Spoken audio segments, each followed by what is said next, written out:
This is before the game ended. Before the game ended, she comes out in the locker room and posted this. Like, what are we doing? I'm thinking to myself, is anybody on this team going to stand up for Caitlin Clark? JC Sheldon grabbing Caitlin Clark all game, clawing at her. It's like, tonight was a brawl, folks. Tonight was a brawl, and I'm sitting there, I'm like, is anybody on this team going to stand up for... And Sophie Cunningham. Sophie Cunningham, what happens when Sophie Cunningham turns into a one-woman wrecking crew and bodyguards Caitlin Clark like it is. Her sworn WNBA mission just a complete meltdown on the court, chaos in the Sun locker room and Sophie handing out smoke. Like it is buy one get one free. You are not ready for this level of spicy drama, because when Sophie snapped, she did not just clap back, she went full Avengers mode on the entire Sun team. Buckle up, this one is hotter than Angel Reese's Twitter feed. And let us start with the play that set off the entire night. So as you guys can see here, JC Sheldon is guarding Caitlin Clark. She swipes her in the eyeball. Caitlin Clark nudges her off because JC stays in her face. And then Tina Charles runs over and is kind of wagging her finger in Caitlin Clark's face. And then Marina Mabrey comes out of nowhere and chucks her to the floor. Now let's watch this in slow motion. Here, JC Sheldon is guarding Caitlin, swipes her in the face. There's one. Going for the ball, swipes her in the eyeball. Caitlin's gonna have to start wearing goggles. And then Caitlin pushes her off of her, like, why are you still in my face? Marina Mabrey, bat out of hell, chucks Caitlin. Cunningham clocked in for her shift. The entire WNBA should have taken out insurance because Sophie did not show up to hoop. She showed up to handle business, and by business we mean personally escorting Caitlin Clark out of every cheap shot and high-key ambush. Like she was guarding a royal jewel in a street fight. Welcome to WNBA. To WNBA Fight Night, or as some people are saying, WNBA Raw. What a game that was. We had it all. We had basketball, we had fighting, we had blonde on blonde crime. Oh, such an epic. Oh, goodness. But at the end of the day, it resulted in an Indiana Fever W. 88-71, taking care of it. Sophie is moving like a Secret Service agent that moonlights as a demolition crew. You try to elbow Caitlin, boom, Sophie teleports in like a WWE Tajin, ready to dismantle your shoe deal and your dental alignment in one move. You bump Clark after the whistle. Congratulations, you have activated the full wrath of a professional enforcer with a jump shot and no regard for your feelings about. Let us start here. Let's start here. This is, of course, Sophie and Sheldon going down the floor. Sophie tries to wrap her up, and Sheldon gets to the floor, and all hell breaks loose. And Sophie said, I'm not having it. We'll go. So there's that. That, of course, was all a byproduct of this right here, folks. And I mean, when I tell you social media is setting the WNBA on fire right now, not in a good way, she is not asking questions, she is delivering verdicts. The court becomes her courtroom, and the sentence is always the same: maximum pressure. It is not protection, it is domination by proxy. Sophie mastered the art of the perfectly timed shoulder check, the soul snatching stare, and the try me body language that makes even the most aggressive veterans think twice before stepping to the perimeter. Of course, Marina Mabrey is going to get ejected because that was unwarranted. She literally came out of nowhere and chucked Caitlin Clark. There should be a flagrant one, of course, on JC Sheldon because she swiped her and hit her in the eyeball. Whether it is intentional or not, you can still have a flagrant a flagrant foul called on you, whether you are trying to intentionally hurt somebody or not. But this is what they called, you guys. This is what they called. Caitlin Clark, Marina Mabrey, Tina Charles were assessed with technical fouls on Tuesday. Caitlin, Marina, and Tina Charles. Technical fouls. That's it. Technical fouls. That's it.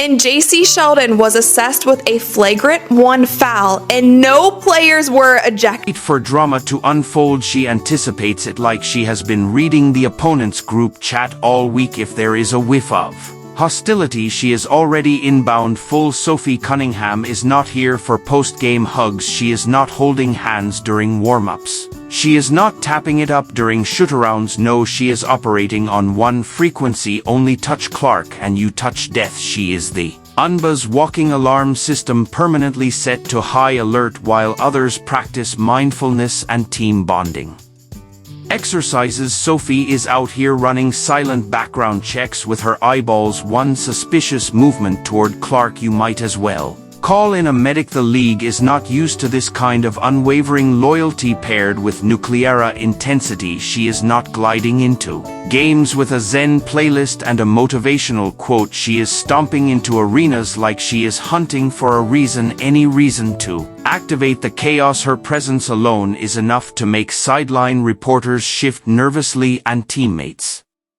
quietly thank the basketball gods. She is on their side. This is not energy you teach, it is instinct. The league has not felt this sort of volatile devotion since the days when defenders played like bouncers with full access. Cunningham has taken that legacy, added a fresh coat of badassery, and thrown in a refusal to tolerate even a whiff of disrespect. I feel good and Sophie. Feel good, and Sophie Cunningham put me out on a high note, folks. I didn't even say, Ben, calm down, regroup. I didn't even say that.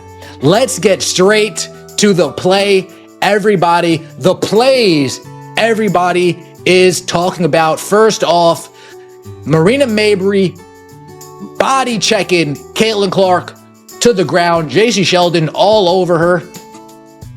Riding her. Pokes Caitlin Clark in the eye. Oh, man. Caitlin Clark needs to start wearing goggles, folks. Caitlin Clark's going to need to start wearing goggles. Bumps up on Caitlin Clark. Caitlin Clark says, "Get your hands off me." And then here comes Marina Mabrey.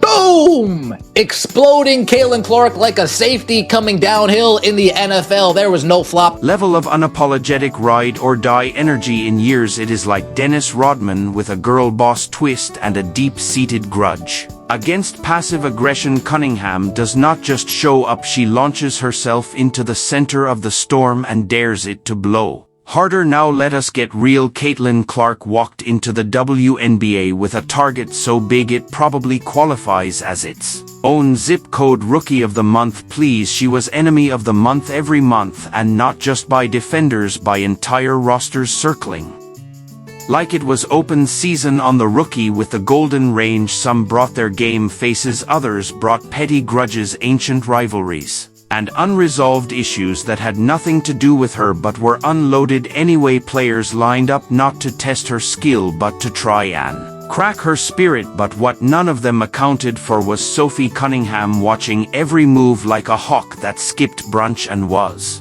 ready to feast, literally. About a minute and a half into recording this reaction earlier, with 1 minute left, and all hell broke loose between JC Sheldon and Sophie Cunningham, and it is very clear the Indiana Fever, some of these girls on this team are finally fed up. Once again, WNBA, we're not talking about your basketball.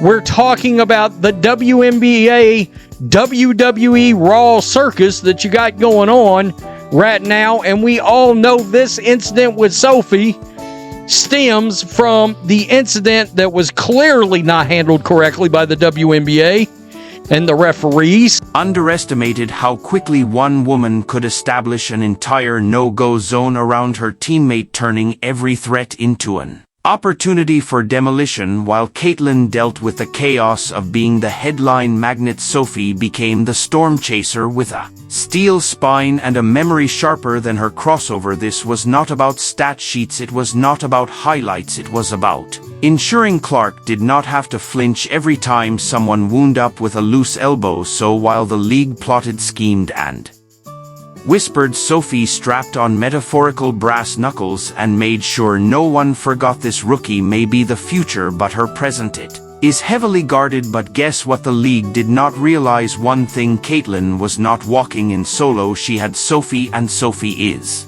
not a bodyguard that walks you to your car and calls it a day. Sophie is a bodyguard that dismantles the parking lot, flips the car, and then personally handcuffs anyone that even blinked wrong on the way out, because for every shove Caitlyn gets, Sophie delivers a spiritual awakening, and it is always televised.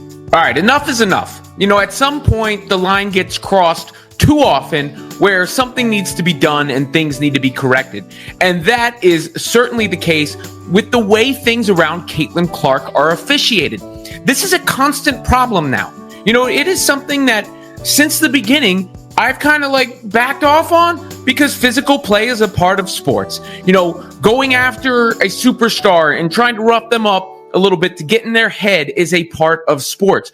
But when it crosses the line, the referees need to do their job. When the Second Son players tried to get cute with their hard fouls and sneaky screens, Sophie went full medieval, no hesitations, no excuses, just raw primal basketball vengeance wrapped in a ponytail and a death stare. She did not even blink before inserting herself between Caitlyn and danger, like she has been waiting her whole life to go full Terminator. And look, Sophie is not pretending. She is not putting on a performance. This is not staged. She is genuinely not here for anyone's we play tough defense justifications while their teammate is busy trying to turn Clark into a chiropractic patient. If you have got bad intentions for Caitlin Clark, Sophie is already 10 steps ahead with a legally questionable screen and enough intensity to get fined retroactively. It is not even about basketball anymore. Sophie has moved past defense. She is now in the realm of active deterrence. You know that moment in a game where a player starts walking toward Caitlyn with that smug body language, like they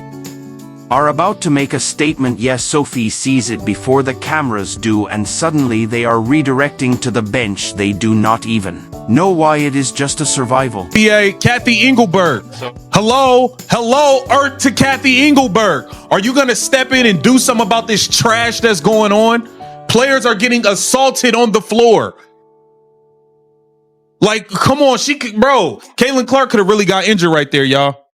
She could have really got injured by these haters, these jealous, hating players. They just jealous and hating, bro. She didn't even get ejected.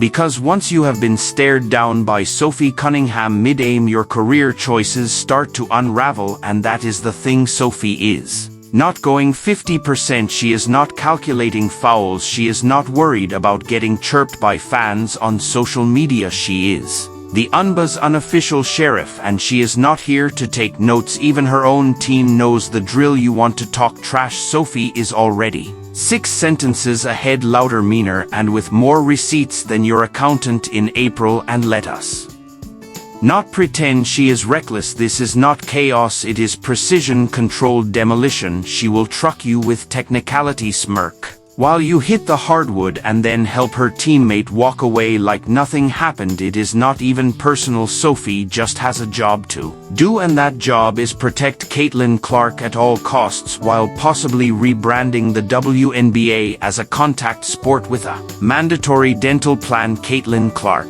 Caitlin Clark, please leave this league and let it crumble. Please, this league does not deserve you. All this hate from these black people, all this hate from these lesbians, these people in the media, just go play basketball somewhere else. Your fans will follow you. We will follow you wherever you go. But let this shit crumble and burn to the fucking ground, man. Let the viewership drop below 50%. Let them lose hundreds of millions of dollars again, man. Let them go back into fucking irrelevancy. Nobody giving a damn about none of these players. Just leave. Like and subscribe for more interesting videos.